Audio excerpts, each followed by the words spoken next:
ఇవాళ దేశం మొత్తం సంచలనం సృష్టించిన వార్త ఒకటి ఉంది. అదే హసన్ అలీకి ఉన్న సంబంధాల వార్త. ఈ హసన్ అలీకి ఆంధ్రప్రదేశ్ పొలిటీషియన్స్తో ఉన్న రిలేషన్షిప్కి సంబంధించినటువంటి హాట్ న్యూస్ ఇవాళ ప్రకంపనల్ని సృష్టించింది. అతని పేరు చెప్తే చాలు ఇన్కమ్ ట్యాక్స్ అధికారులు ఉలిక్కి పడతారు.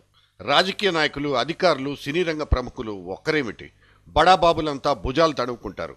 అవినీతి స్కాముల మూటలు, నల్లడబ్బు సంచులు అతని పేరు చెప్తే తెల్లమొహం వేస్తాయి. ఇంతకీ ఎవరతను? ఇంకెవరు? ప్రభుత్వానికి దాదాపు 40,000 కోట్ల రూపాయల పన్ను ఎగ్గొట్టి దేశంలోనే అతి గొప్ప ట్యాక్స్ ఎగవేతదారుడిగా ముద్రపడిన హసన్ అలీ. సర్కారీ ఖజానాకు పన్ను ఎలా ఎగ్గొట్టాలో, పన్నుల చట్టంలో ఎన్ని లొసుగులున్నాయో, నల్లధనాన్ని ఎలా విదేశీ బ్యాంకులకు తరలించాలో, బడా నేతలు, అధికారులు, ప్రముఖుల్ని ఎలా బుట్టలో వేసుకోవాలో తెలిసిన ప్రతిభాశాలి ఇతను. హవాలా డబ్బును అవలీలుగా విదేశాలకు తరలించగల టాలెంటెడ్ ట్యాక్స్ ఇవేడర్. మాజీ హైదరాబాదీ అయిన హసన్ అలీ పూణేలో ఓ ఫామ్ హౌస్ ఓనర్. ఈ మధ్య ఆదాయం పన్ను శాఖ అధికారులకు దిగ్భ్రాంతికరమైన విషయాలు వెల్లడించాడు. అవి విని వాళ్లు నోళ్లు వెళ్లబెట్టేశారు. సౌత్ ఇండియాలో, ముఖ్యంగా ఆంధ్రప్రదేశ్తో తనకున్న సంబంధాల చిట్టా విప్పాడు అలీ. మన రాష్ట్ర రాజకీయ నేతలు, సినీ రంగ దిగ్గజాలు, అధికారులు, సంపన్న వర్గాలన్నీ అలీ వల్ల లబ్ధి పొందిన వాళ్లే. మన రాష్ట్రానికి చెందిన అనేక మంది ప్రముఖులు హసన్ అలీ ద్వారా బ్లాక్ మనీని విదేశాలకు తరలించారు. కొన్ని సందర్భాల్లో వీళ్లంతా తమ అక్రమ సంపాదనని ఎలక్షన్స్కు ప్రచారానికి తరలించారని అలీ చెప్పాడు. ఒక మాజీ సీఎం ఎవరో మరి, ఓ ప్రతిపక్ష నేత, who is this opposition leader, రాజకీయ నేతగా మారిన ఒక సినిమా హీరో, ఎనీ డౌట్? ఇంకా ఎంతో మంది ఇలా రాజకీయ నాయకుల నుంచి ఫిలిం స్టార్స్ వరకు, పారిశ్రామికవేత్తల నుంచి రియాల్టర్ల వరకు అంతా హైదరాబాద్ కేంద్రంగా తమ నల్ల డబ్బుని, హవాలా సొమ్ముని విదేశాలకు తరలించారు. ఇందుకు వీళ్ళందరికీ హసన్ అలీ తల్లో నాలుకయ్యాడు. ఆంధ్రప్రదేశ్లోని 2 ప్రధాన రాజకీయ పార్టీలు అలీ ద్వారా లాభం పొందాయి. అలీతో ఈ లింకు జంకు గొంకు లేకుండా సాగిపోయింది. ఈ 10 ఏళ్ల కాలంలో ఇతగాడు కొన్ని వేల కోట్ల బ్లాక్ మనీని విదేశీ అకౌంట్లోకి ట్రాన్స్ఫర్ చేసి పారేశాడు.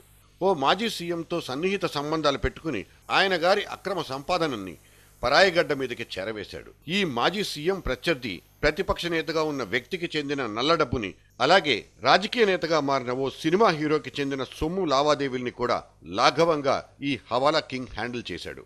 ఈ 10 ఏళ్లలో 2 పార్టీల బ్లాక్ మనీని 2 ఎలక్షన్ ప్రచారాల్లో వాడుకునేందుకు అనువుగా బాటలు పరిచినవాడు అలీ. 2009లో జరిగిన సార్వత్రిక ఎన్నికల్లో ఒక పార్టీ దాదాపు 200 కోట్ల రూపాయల్ని అలీ నెట్వర్క్ ద్వారా తెల్లడబ్బుగా మార్చుకుని క్యాంపెయిన్ కోసం ఖర్చు పెట్టిందట. 2000 సంవత్సరం మధ్యకాలంలో తన బిగ్ బడ్జెట్ చిత్రాలకు ఫైనాన్సింగ్ కోసం ఓ ప్రొడ్యూసర్ కమ్ యాక్టర్ గారు తన డబ్బుని అలీ ద్వారా విదేశాల నుంచి తెప్పించుకున్నారు. అలాగే ఓ సినీ నిర్మాత తన కొడుకు పేరిట ఉన్న బ్లాక్ మనీని తెల్లగా మార్చుకుని అమ్మయ్య అనుకున్నాడు. ఈ కేసులో ఒక పొలిటీషియన్ గారు సదరు నిర్మాతను తనకు ఇంట్రడ్యూస్ చేసినట్లు అలీ చెప్పాడు. 2004లో జరిగిన ఈ పరస్పర పరిచయాలు, మనీ లావాదేవీలు ఆ తర్వాత దినదినాభివృద్ధి చెందాయి. ఒక నటికి చెందిన మనీ అకౌంట్లను కూడా అలీ మేనేజ్ చేశాడు. ఆమె తమ్ముడే వీటిని చూసుకుంటూ అలీ హెల్ప్ కోరగానే ఎస్ అన్న అలీ తన లావాదేవీల్ని శాఖోపశాఖలుగా విస్తరించుకుంటూ పోయాడు. హసన్ అలీ అక్రమాలు తెలిసిన అధికారులు ఎవరైనా అతని మీద చర్య తీసుకోపోతే అంతే సంగతులు. అలీకు ఉన్న పవర్ఫుల్ ఫ్రెండ్స్ అతనిపై ఈగవాలకుండా చూసుకుంటూ వచ్చారు.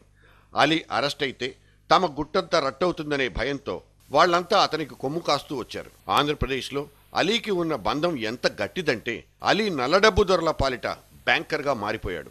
అవినీతి సొమ్ములు బొక్కిన మంత్రుల్లో చాలా మంది అలీ వల్ల లాభం పొందిన వాళ్లే. ప్రాజెక్టుల పేరు చెప్పి అక్రమంగా ప్రజానిధులు కొల్లగొట్టిన మినిస్టర్లు కూడా అలీని కాంటాక్ట్ చేస్తూ వచ్చారు. ఇక కేరళ, తమిళనాడు రాష్ట్రాల్లోనూ అలీ హవాలా హవా నడిచింది. అందరి పేర్లు చెప్పుకుంటూ పోతే ఇంకా ఎన్నో.